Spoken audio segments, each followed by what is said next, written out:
what a day! What a lovely day!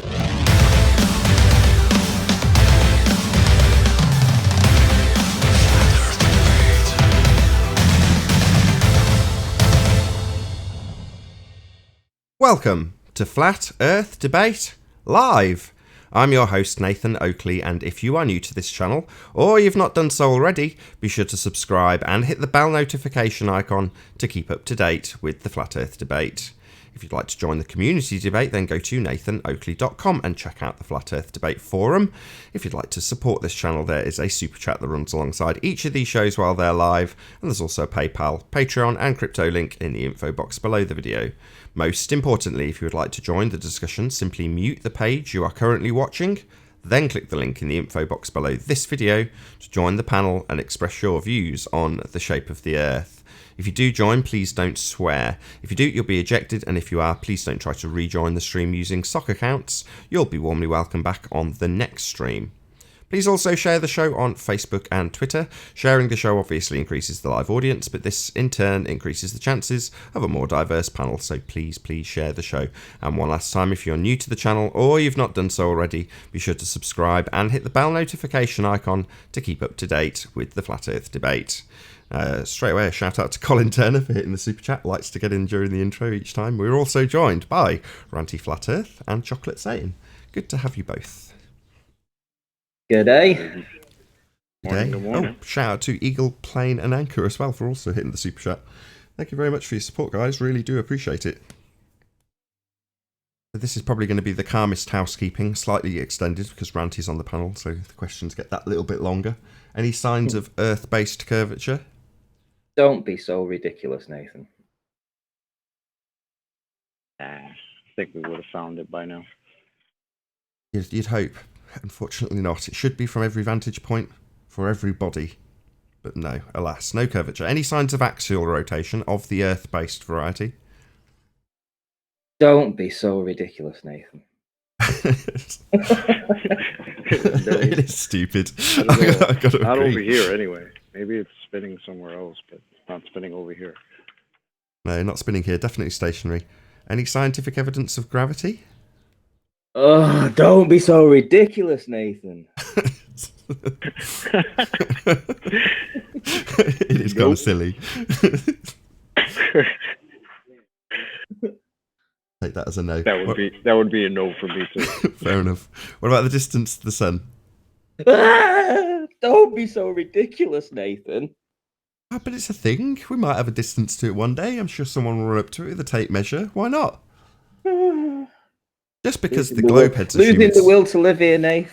Well, just because the globeheads assume it's really, really, really far away doesn't necessarily mean it is. You know, I have no idea how far the sun is, but maybe one day someone will run a tape measure or a bit of string or whatever. No, you'd be no chasing distance your to tail sun. forever trying to find that thing. Yeah, well, I'm just tired of... I ask because I genuinely would like to know. I mean, if you just go by the globeheads' assumptions, you're going to be assuming R and assuming Venus is the same size as the presupposed Earth with its R. You know, that kind of nonsense is just kind of nonsense. It'd be nice to know what it is and where it is and how far it is and all that kind of stuff, but we haven't got the vaguest clue. So distance is the most concise way of asking that question. You know, what the hell is the sun? We don't know. That's the bottom line. Anyway, moving on. Any evidence that we can have a gas pressure without a container? For all of those who believe that you have gas pressure, obviously we do here on Earth, and a vacuum right next to it, so a containerless heliocentric world, defying the second law of thermodynamics. Any evidence that that is possible? Yes. Oh, okay. Excellent. Go and look outside your front door. Well, that would be evidence that we have gas pressure, and the necessary antecedent for gas pressure is a container. Hence my question being for gas pressure being maintained without the necessary antecedent of a container, as that is what the heliocentric world is. An open system next to a vacuum, which obviously isn't possible. But yeah, the vacuum's the container, Nathan. Yeah, a vacuum's definitely not a container. It's something that you could disperse into if you were a gas pressure, though. That's for absolute certainty. What are you guys talking about? I've heard plenty of globers tell me there's a pressure gradient. So, I mean, I don't know. Same principle applies. A gradiated pressure is still a pressure, and to have a pressure in the first instance, you need the necessary antecedent of a container to press upon. So without the container, there can be no pressure. And the vacuum, they allege, is the sky, would facilitate the dispersion of all the gas that we have into that vacuum. So by virtue of the fact that we do have gas pressure, that would kind of indicate that we have the necessary antecedent, the thing required to have that gas pressure, i.e. something to press upon, as opposed to a vacuum. Okay. If it was a vacuum, we'd all be dead, because the gas would fill the space. So the sky is not a vacuum. Any evidence of a self-perpetuating molten iron core at the centre of a presupposed spherical Earth? No, that's just horse shit, Nathan. It is, of all of them on the list. It is total nonsense. Molten iron core at the centre of a presupposed spherical Earth. Ranty, I'm loving you, Ranty. A load of old crap. Nothing but cartoons and belief. 12k is the deepest they've gone. Anyway, what about the R value itself, the presupposition they all hold so dear? Any evidence of Earth radius? Well, Timmy's taken it out now, so I think he shoved it up far enough. He can't find it though. Oh yeah, So has he been out looking? in that case, no, there is no proof of R. Said he'd been out looking. He mentioned something in the comment section. I was like, great, join, links in the info box. Hopefully he'll join on. Tell us all about his measuring of R. See if there's any presuppositions involved. See if he's actually got something that's curving that he's measured. We shall see. Hopefully, you just don't know. Wait. Who measured R? Tim is claiming to have measured R. That's what he said in the comment section. Obviously, I laughed heartily. Right. I think that's it. I think we're done. Other than CGI Ranty in the chat spamming all sorts of emoticons. Oi, CGI Ranty. Thanks for taking part. That concludes the housekeeping. No worries. It'd be great if somebody could actually join from the live chat, because over the weekend I did have some issues, and then just getting Ranty and Chocolate on from Skype caused an issue. So the link is in the info box. If someone can join, even if you don't necessarily want to say hello, just so we can check it all works, that'd be really appreciated.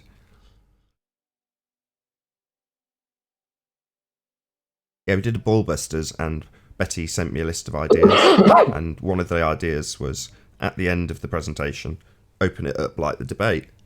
Just have a hangout on the side that you can stick people in like a holding pen, so if they arrive before the presentation's finished. And I was like, yeah, that's a wonderful idea.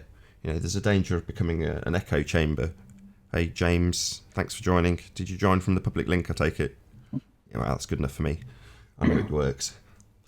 Thank you for joining. Really appreciate it. So yeah, she said put in the link towards the end of the show, and then we did, and then there was just lots of dead air because it didn't work. Nobody joined, so it kind of bolts at the end of the show. But then it was all good because we had an after show afterwards. But Alwyn kind of played that role anyway, because he was, banging on about gravity like he does. Oh, I bet that went down well. No, it was useful. I mean, the whole point of Ballbusters is to kind of make John's information a bit more manageable or a bit more digestible to an audience. So it obviously will involve some discussion in between his presentations. Whereas up until now, he's just, he's put them together, and rather than having anybody, interrupt or discuss what's being said there, and then he doesn't want to lose his flow, because he's not a public presenter at the end of the day, and he's putting these things together and then just reading them out, because that's the best way you can present them.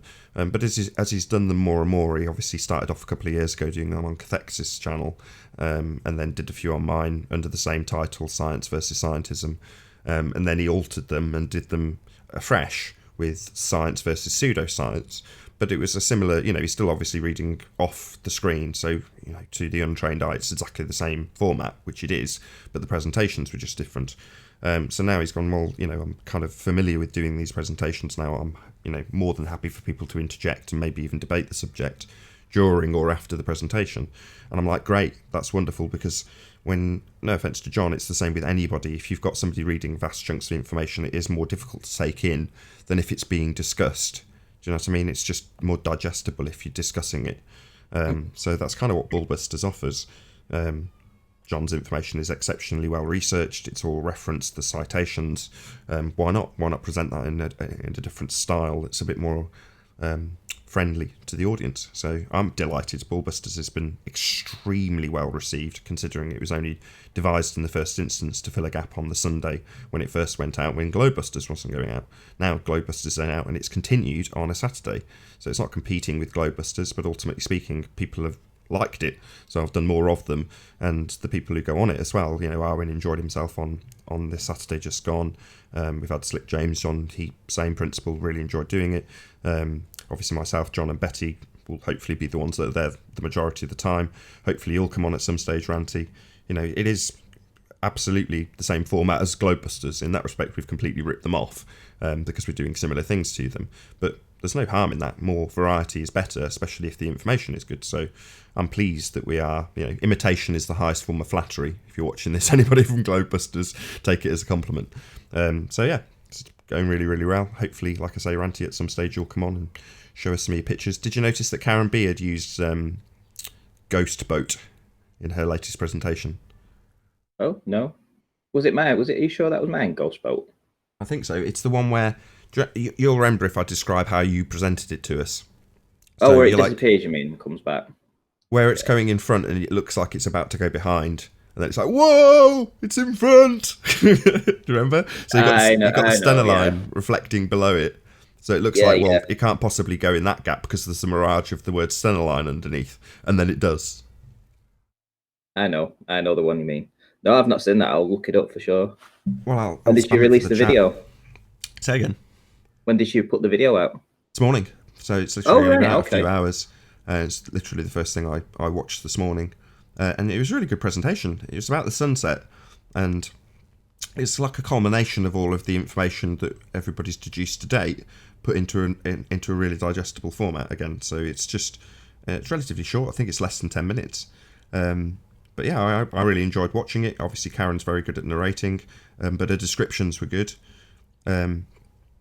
She even made a few disclaimers, which made me very happy indeed. So she when she put the azimuthal equidistant projection up, she was like, "This is just a way of depicting it. I don't think this is the world that we live in necessarily. It's just a way of making it easier for you to visualize." So I was like, great. So I could even share it, couldn't I? No, it's too long. I will just share it in the chat rather than actually play it. So where's the share button gone? There we go, share. So this is Karen B's video. It is called, let's get the title correct, How the Sun Sets on a Flat Earth. So if you're not subscribed to Karen B already, go and subscribe to her immediately. There's her, that's the video if you just want to watch that video so you know what we're talking about. But if you're not subscribed to Karen B, subscribe to her today. There's the link. Knock yourselves out.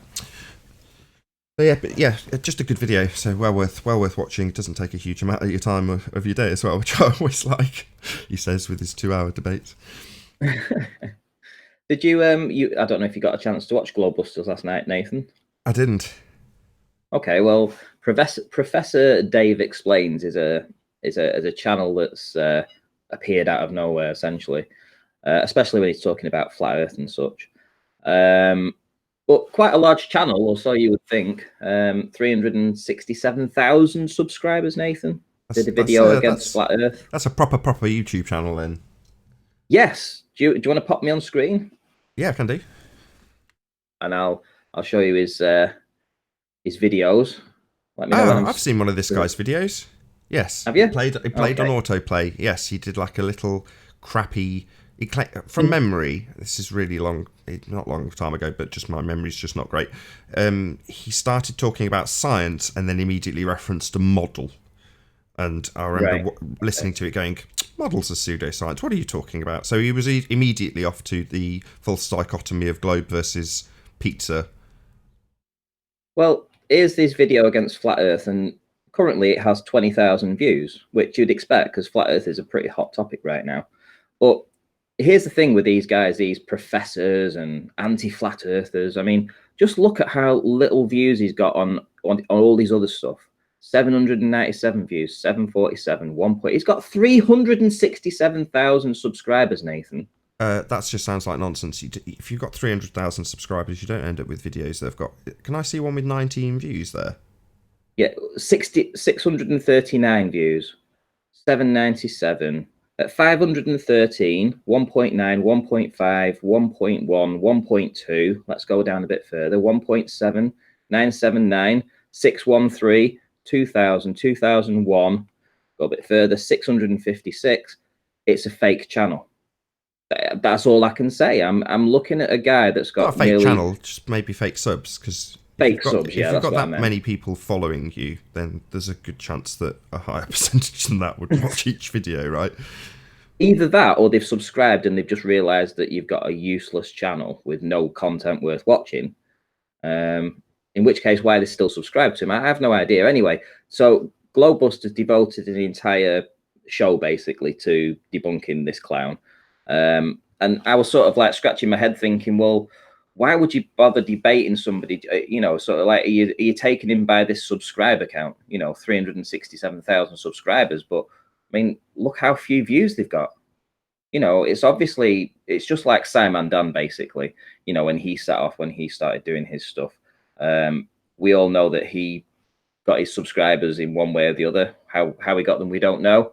But this guy, you know, is clearly faking it to make it, you know? Is that what they call it? Faking it to make it, Nate?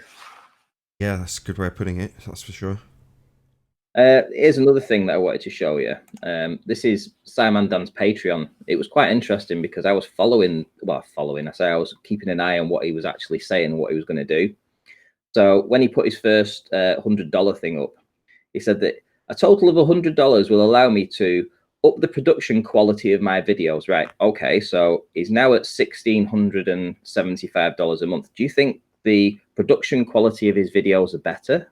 I don't watch Simon Dan. I've no idea how good the production quality of his videos is or whether or not it's improved. I've no idea. You tell me. Do you think he has better picture, better sound and editing? It will allow him to up his release schedule to twice weekly. Now, let me just be quite clear on this. When he reached $100, he was still doing just one video a day for another 2 months. He didn't go up to two a week, that's for sure. But yeah, I mean, this guy's just he's on the make. I mean, he doesn't put back into what he actually says. He says when he gets 250, not only will his production quality be significantly better, right? He's still sitting in his corner. I will be able to source more reading materials to expand my knowledge. I haven't seen that. I haven't seen him expanding his knowledge in any way, shape, or form. He's still talking. He's still talking Hawkman. Let's be honest. So yeah, just nothing at all.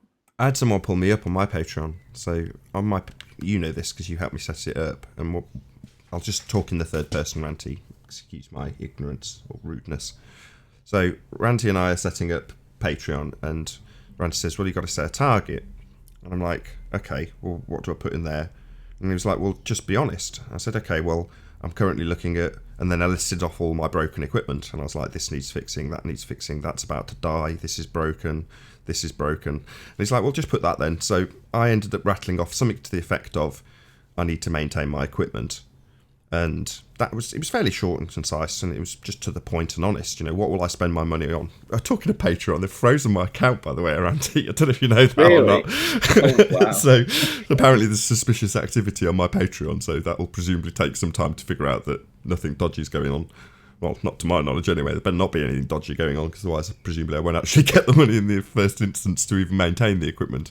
But anyway, my point isn't that. My point was, so I put that down because that's just the situation I'm in. My equipment's literally from the last century. You know, it's like from pre-millennial equipment, a lot of it. So it's a bit knackered, a bit old. Anyway, so I put that in there, and then after the fact, a few people have obviously gone to my Patreon, seen what I've written, and then just decided, oh, that's a good blag. I'll use that. And then I've seen people in comments asking these, I'm not going to name and shame who, but a few people, well, what equipment? What are you talking about? You know, what equipment do you need to buy or needs maintaining? And there's never any list that's forthcoming, right? And then someone did it to me. They're like, hold on, you're asking for $500 a month. How can you possibly need $500 a month in maintenance? And then I just listed off like the last 3 repairs. I was like, well, I've sent my amp in twice and my preamps died. And it was literally just after it had shut down on Globebusters. So I was like in the middle of talking, and then for some reason they were all like, can you not hear us? I don't know, but my preamps just shut itself down. Just another fault. But that's just one of the endless list of things that when you've got old aging equipment, yeah, it's wonderful and I can do a really good job if it all works. But when it doesn't, you look like a right dick because you can't hear the people you're talking to. So in other words, there's a legitimate reason, but it just amused me that other people also use that reason. And they haven't got anything to maintain. They might have a mic and a computer, and that's it. I'm sure Simon done off a camera, off a phone camera or something. His quality is just the same. There's nothing's really changed, at all. He's not increased his knowledge in any way, shape, or form. He still hasn't produced a single shred of evidence for anything. It's just He comes in my second channel. He comes in to chat in my second channel. For some reason, he's not subscribed. Well, I don't know if he is or not subscribed to the main channel, this channel. But certainly in the after shows, I might as well plug my own channel. Why not? So if you're watching this on Nathan Oakley 1980 live, and you're unaware, the after show and pre-show goes out at UK time 10 p.m. each night. So before the show started and after the show ends, there'll be a continuation of the show, and that extra bit goes out on my second channel, which is Nathan Oakley, at 10 p.m. each day. Anyway, that's where Simon Dancy seems to rear his head, so we'll come into the secondary chat and watch the after show, and it's a bit kind of repeatish of the Conspiracy Cats debacle in the respect that rather than asking, like I did with Conspiracy Cats, how can we have gas pressure without a container, it's what's your scientific evidence for gravity. So I think I'm up to 35 times now I've asked him the same question, which he just obfuscates, ignores, or doesn't answer. I think so far he's offered dropping a pen. I think that was his first gambit. He did come out with something else as well. I can't remember what. It eludes me at this moment, but he did come up with something else as well, which definitely wasn't scientific evidence. So he did make a couple of stabs at it, but to date he's been asked, as I say, 35 times for his scientific evidence of gravity, and like the physicist on Arwen's show, or the trainee, let's call him, he didn't have any. So we'll see. Maybe Simon Dunn will be forthcoming with some scientific evidence of gravity. Yeah, I think pigs will fly more. Are we talking about the bird landing guy? Yeah, bird landing guy, you've got it. Right. Am I still presenting, Nath? I've just put you up, actually, with your boats. Oh, yeah, Panda boat. Panda boat is ace. So, as you know, we went down to Wales to... Did you say panda boat? Panda boat, yeah. Can you not see it's a panda? Stripes, look at it. So you got a shark boat and you got a panda boat. Oh, Panda boat now. Panda boat. Oh, Panda boat is ace. Look at this. Look at this. I'll butt out on... So we went down to Wales to do the observation down there, and we hired a boat and all kinds of stuff. A host of different things went wrong, which meant that basically we just had footage of the location with different boats in the distance and stuff. So we were able to still get some victories out of it, including this beautiful piece of footage here, which was called the Iceni Conquest. Now, to the top of this boat, so let's show you. So to the very top there, where the mast is, at the very top, to the very bottom, you're talking 33 feet in height.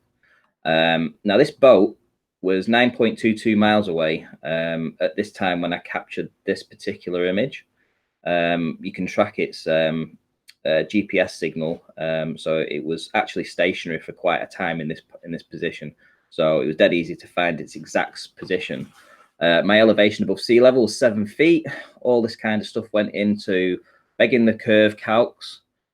With refracted hidden, we're talking nearly 19 feet of the boat should have been missing, right? So just looking at the boat, and if you actually put 19 feet off the 33, basically you'll be taking it up to the cabin. So essentially where my cursor is now, that's where the curve calcs would say that there should be a hump of water between me and it, and that hump of water would have blocked off everything beneath my cursor on the boat.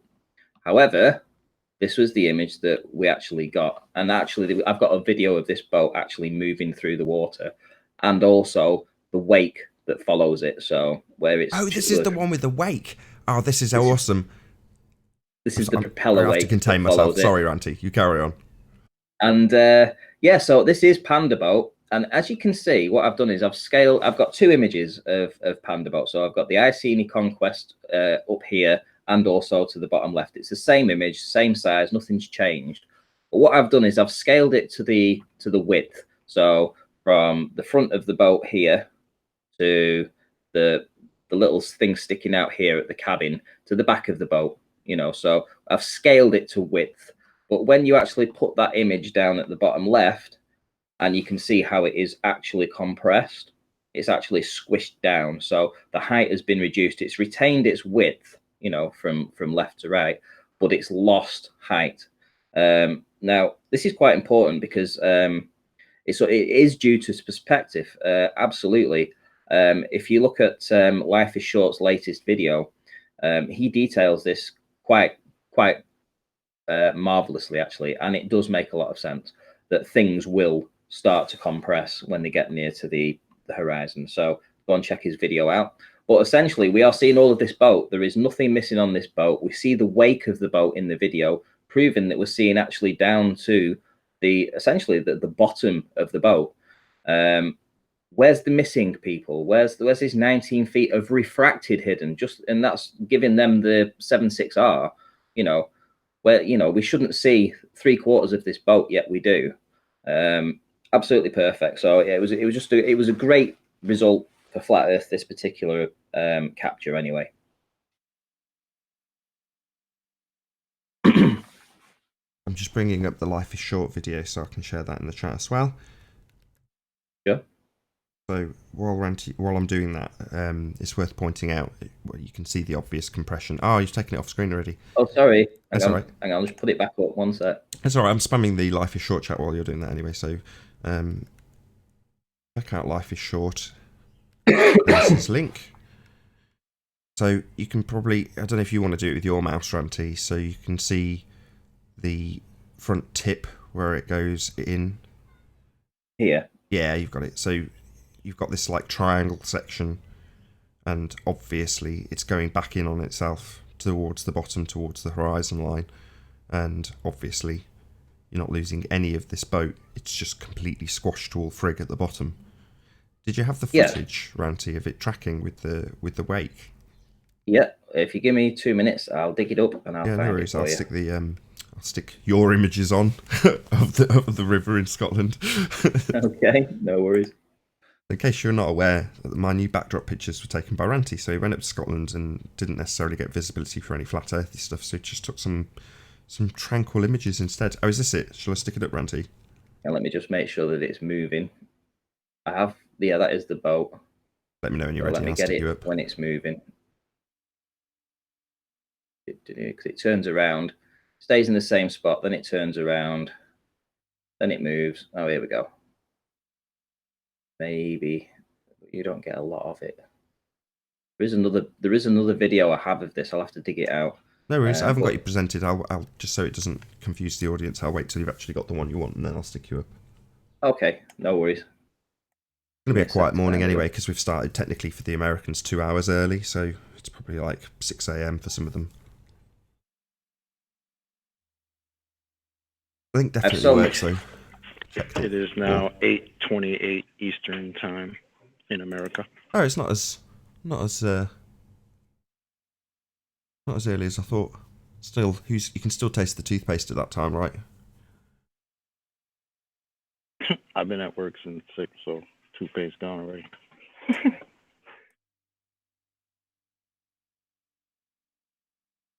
Yeah, fortunately, rest a little bit easy and just think, it's because it's early as opposed to it's because the link doesn't work. Thanks to another shout out to Jimbo.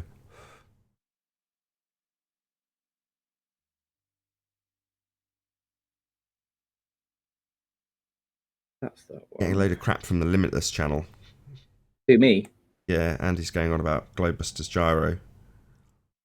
Why am I getting crap from him? Something about the quality of your pictures, usual shit. What?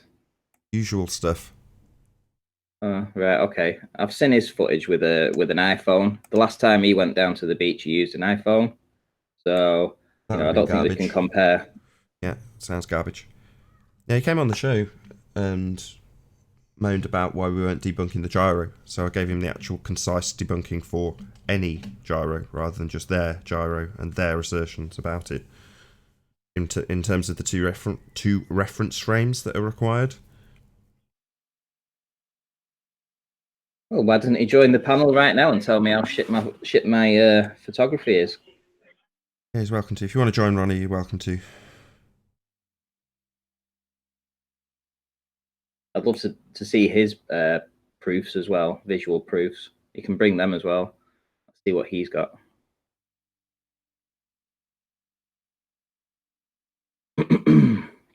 He's lolling away now, so presumably it's just a laugh. Yeah, all he is just he's a clown, isn't he? His whole channel's a clown as well. He bought all those. Eh? Just let him do the ad homs. As soon as they get to the point where they're ad homing you, in this case you, it's like you might as well admit defeat. I'm still waiting for my apology. That's what I'm waiting for. Oh, for the turbines. Yeah. He made a whole series of hit pieces about the turbines, and then when I said he said that he would do the biggest apology in the history of YouTube if I was to prove the footage that I was doing was real. So I did a live stream of it.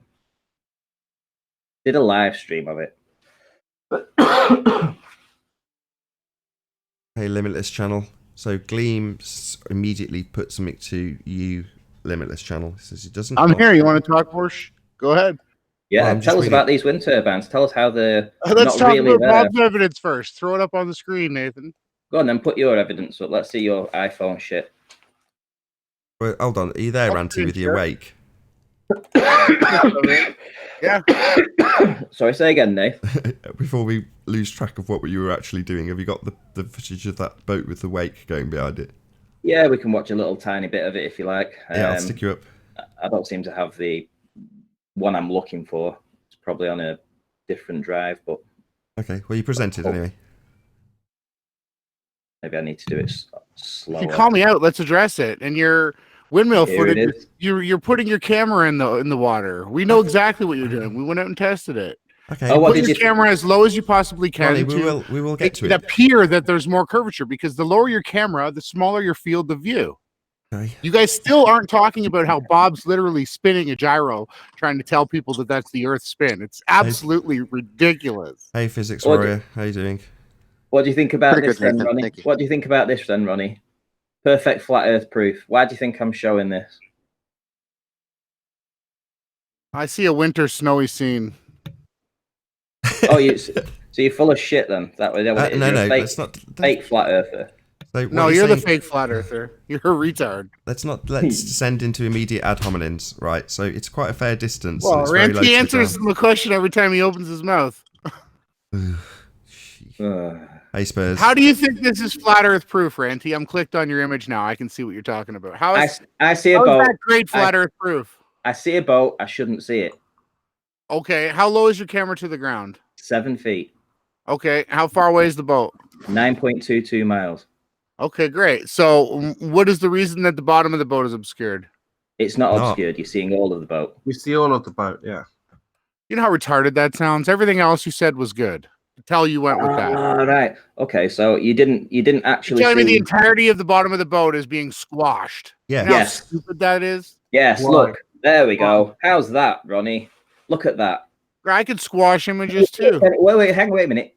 Can you see that? Can you see the browny blue part at the top? Then you've got white, blue, white, blue. That's all of the boat. Blue, white, blue, white, blue. You think I'm retarded? All of the boat, Ronnie. That's Well, hold on, all of the boat. Ranty. You have something amazing here then, because he thinks you've doctored this. He thinks that you've does he? manipulated this image, and this is something that anybody can go out. What I'm saying is the lower you put your camera, the smaller the field of view. The vanishing point is brought closer to you. Objects beyond the vanishing point appear to be obscured from the bottom up. So you're saying this is fake footage then, Ronnie? You're No. gonna say Your camera's hold on, low, just 1 second, and Ranty, just 1 that second. boat is Ranty, just hold on 1 beyond second. your Hold on. vanishing point. Hold on. Yeah, correct, Ronnie. However, in this instance, the boat that you see is on the diffraction limit. So it's not gone. It's not disappeared from bottom up yet. It is severely compressed, but it's all there. That's the point.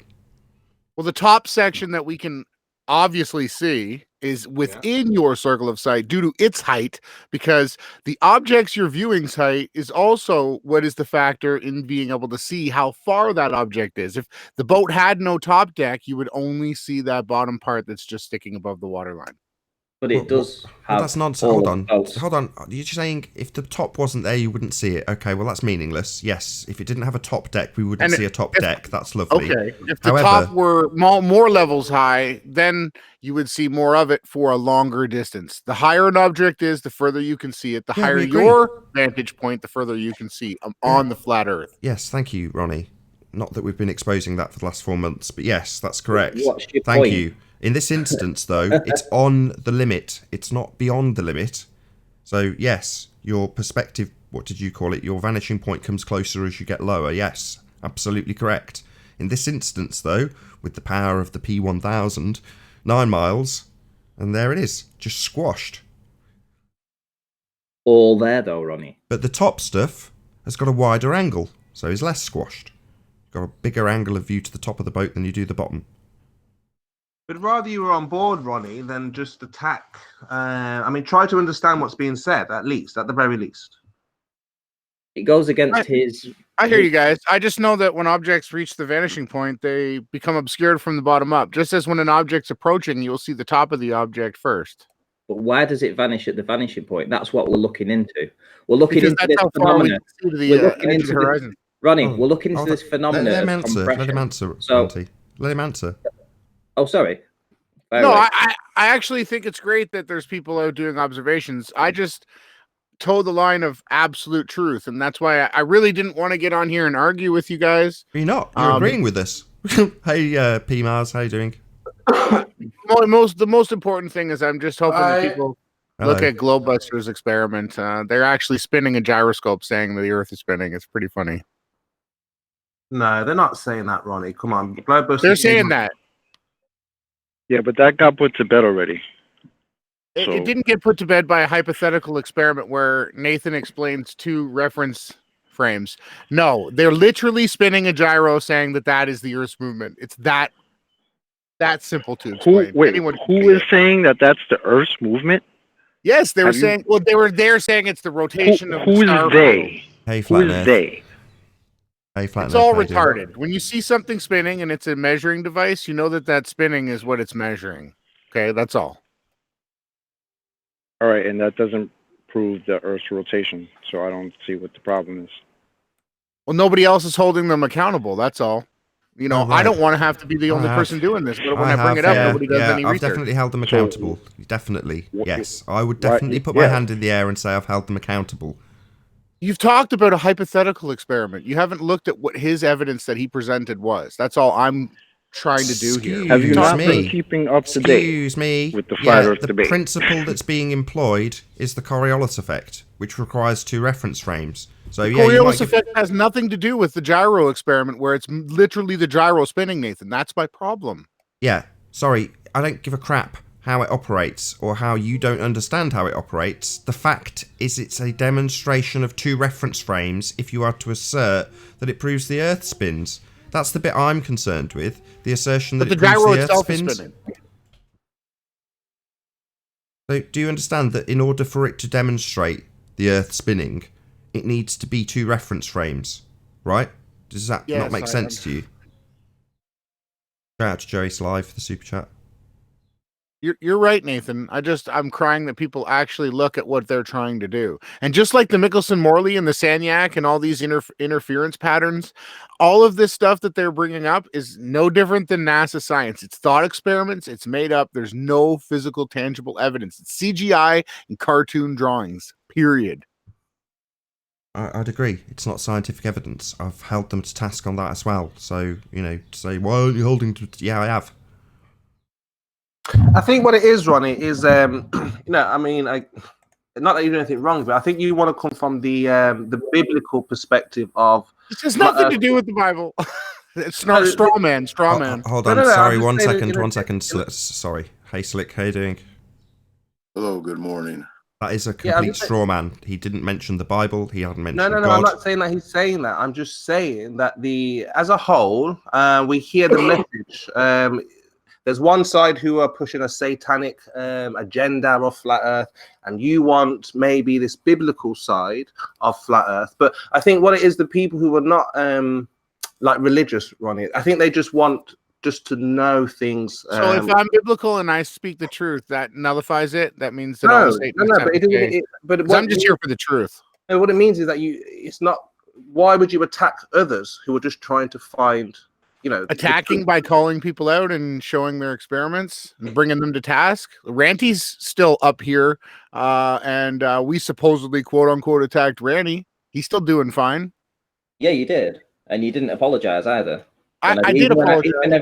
Did you? Right. Okay. I'll hold you to that then. I said Ranty's footage is authentic. We were wrong. And I said, what he's doing is he's putting his camera as low as possible, therefore creating the appearance of fake curvature. You see, this is where you and I differ.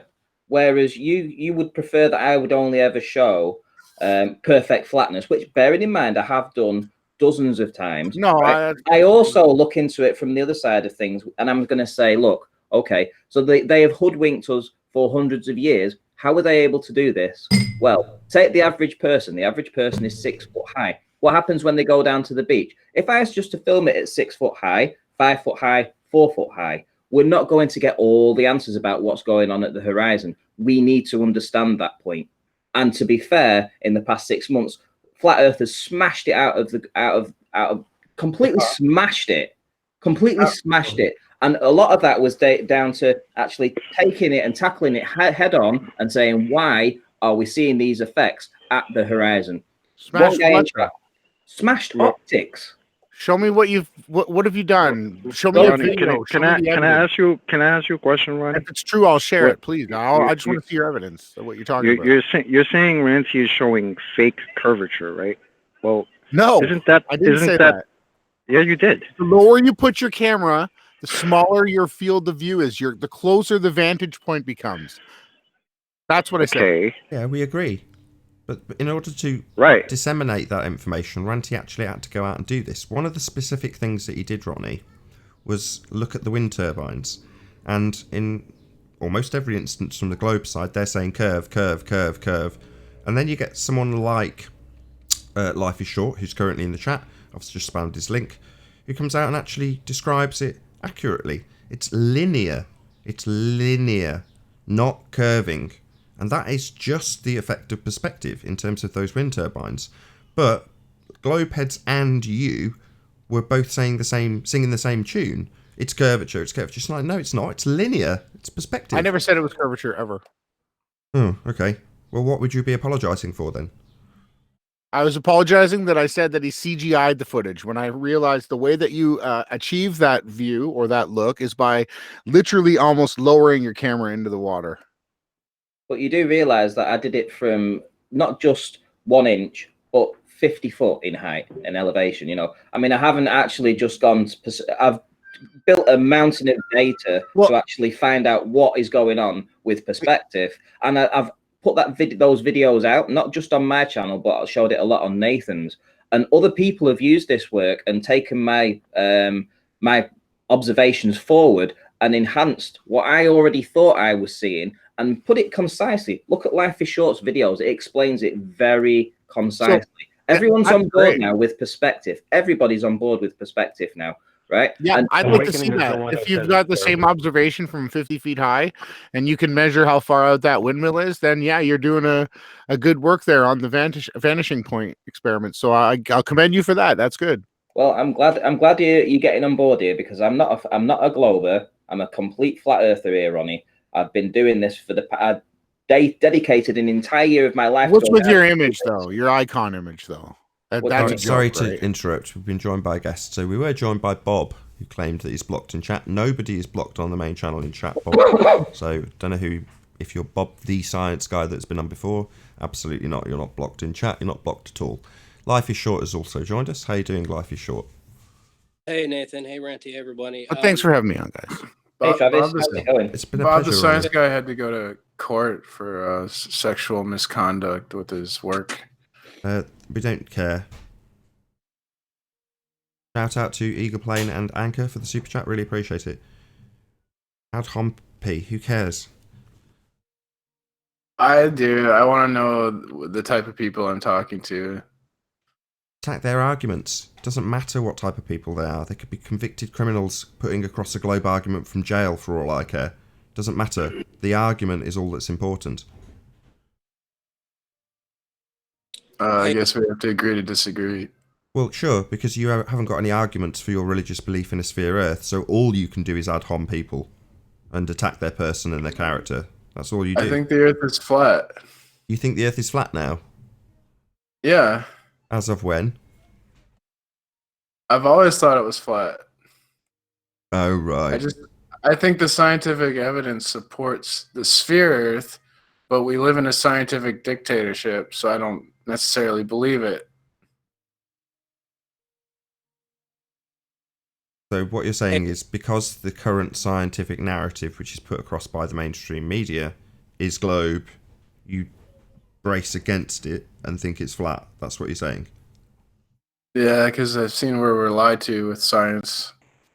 Shout out to, I can never read it, Leonardo Gonzalez, I think it is, with the glare. Thank you very much for the super chat. We've also been joined by The Plain Truth. What ho? Hello. Hey, I'd like to listen to Travis from Life is Short. I really would. Hey, Travis. Hey guys. Hey, I just wanted to give my 2 cents on Ranty's footage. I think it's great. I think it's showing it's that compression of the boat. And I agree with what Nathan said as well. It's sitting on it's kind of right on that plateau region within perspective. And the horizon is that diffraction limit. So essentially an object will ascend within your field of view to this kind of a plateau region where you're receiving the smallest angle of light, and that's that horizon point. But the compression of the boat is caused from refraction of the light before it gets diffracted through an aperture. So there's an emission layer. Essentially, the water is giving off a heat layer, right? The temperature is a little bit warmer above the water than it is higher up, and it creates this gradient as it goes up. And when this gradient kind of rapidly dissipates, you'll see this compression phenomenon, just like in Red Pill's footage of all those floors, how they get compressed and squashed down. It doesn't mean that they can't be obstructed, though. It's like two separate issues. So it's not that everything that we see is compressed down to nothing on the bottom.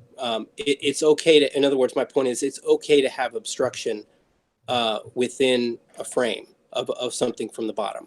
I think in Randy, in your photo, I think you're right. I think the bottom of that boat is squished down, and you're seeing almost all the boat, but it's okay to have some of that boat missing, maybe just the bottom foot or two of it. It's okay. There could be a small wave, within perspective close by because you're on this plateau region that extends for miles. So I put out a new video. I hope you guys can watch it. I know I meant for this to be a summary.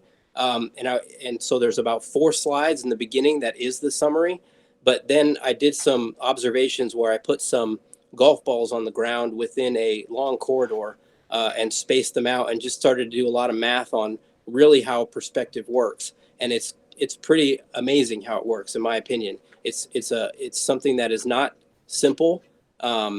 It's not easy to figure out that it's just straight lines.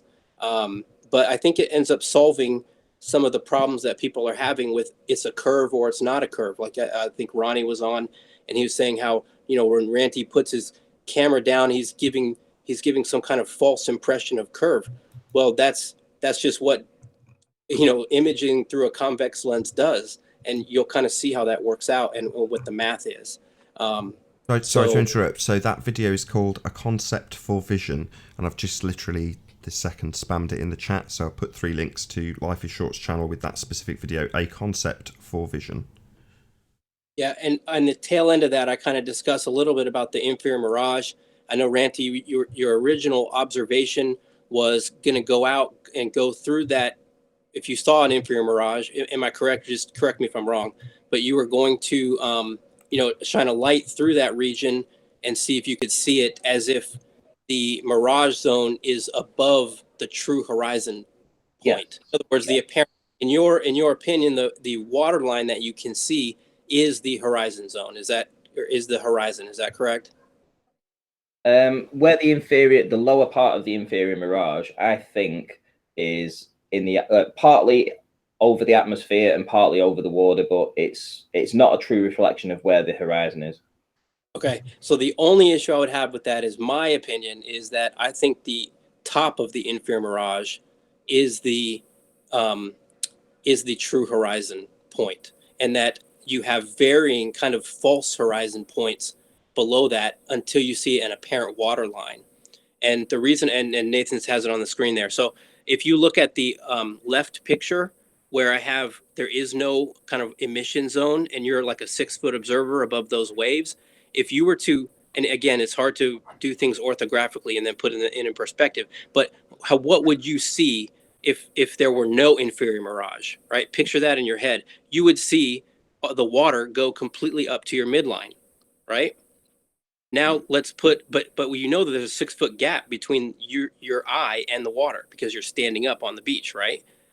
But your eye is going to place that water line right at the midline, okay? Now let's put this emission layer in there, and we'll say it's an emission layer to the point where it creates such a less dense medium that it internally reflects the rays coming off the sky above, and you don't even get to see the stuff coming off that distant water because they've been refracted down and away from your eye. The only thing you receive is the reflected light that's hitting and bouncing off that emission layer and inverting to your eye. And so in that scenario, the same perspective issue would occur. It's just that you'd create this inferior mirage zone below the purple line. Because remember, above the purple line, that sky is far above you and far away. So that's not part of what you see in perspective at that point. In other words, in my opinion, I think what you're saying is if I put my purple line below the inferior mirage, I'm now saying that the stuff above the true horizon is closer to me. Yeah, right? But it's not. That point is actually the furthest away. the problem is you never get to see the true horizon. That's one thing. You know, I mean, you're never going to see weather without, you're never going to see anything without any kind of weather in the way, you know, so you're never going to get that purple line. That's just never going to happen. And, you know, and also with the boat as well, I mean, the boat will be below the horizon in the background. So the bottom of the boat will actually appear lower to you than the actual horizon behind it, which would appear higher. So that's why I'm thinking when you've got this inferior mirage going on the boat, if you was to lower your light or light source into that inferior mirage on the boat, it wouldn't be, I'm hoping that you'd be able to shine through that. Okay, so here's my point with that. I agree with you that you would be able to, if you were before the purple line. So yes. that's what it would be. Image, if I am, you see how those boats were kind of traveling up within the inferior mirage, right? And they were moving up within it. They're still in water, right? They're not floating in the air. They're still within the water. And I agree with you. If they're within that zone, you could shine a light through it, and possibly, and if that boat was kind of enveloped in that dirty air, right? This emission kind of air. But let's say, like what Nathan said. So let's say now this boat has ascended within your perspective, such that it is riding along the top of the horizon, right? The true horizon. Okay, it's ascended within the inferior mirage, and it's now riding kind of on top of the purple line, and now it's starting to set with distance, right? So at that point, if you were to shine a light, okay, you can't get anything through that. Nothing will penetrate through that layer. It's gone to your vision. So that's my point. Before the purple line, right? You got to think in orthographically from a side view. Before the horizon distance, you can shine anything through it. Yeah. Afterwards, you can't. Well, here's the thing. You see, I'm going back to Scotland to do another test like this. So in a little under 3 weeks or so, we should have performed it. I think it'll be on the 21st. So just under 3 weeks on the Sunday. And there's a whole bunch of us going. It won't just be the guys that went down to Wales, but there's a whole other bunch of people going as well. We're going to do all kinds of tests on that Loch Ness. So we'll be able to go past your point where you say, and we'll be able to put this to the test. We'll know one way or the other. Yeah, perfect. Yeah, it'd be good. I'd like to see it. You can do some calculations on it.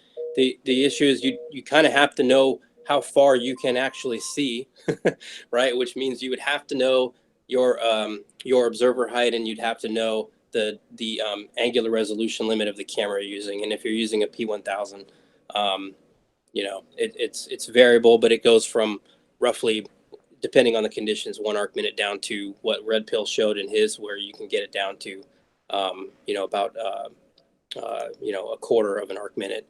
But it depends on the conditions, right? Because the formula, there's multiple formulas, and they factor in a lot of different variables to see how far you can actually resolve something. But yeah, looking forward to it. And with that, I will say, if you are watching this on the Nathan Oakley premiering stream, then stay tuned, as there will be an after show to follow. However, if you're watching this on Nathan Oakley 1980, unfortunately, this is where we bid you farewell. So a massive, huge, enormous thank you to all of you for joining us on this live debate. And of course, a massive thank you to all of the debating panel for making this debate possible. If you'd like to keep up to date with the community debate, then go to nathanoakley.com and check out the Flat Earth Debate Forum. I've been Nathan Oakley, and I'll see you all in the next video. Oh, what a day! What a lovely day!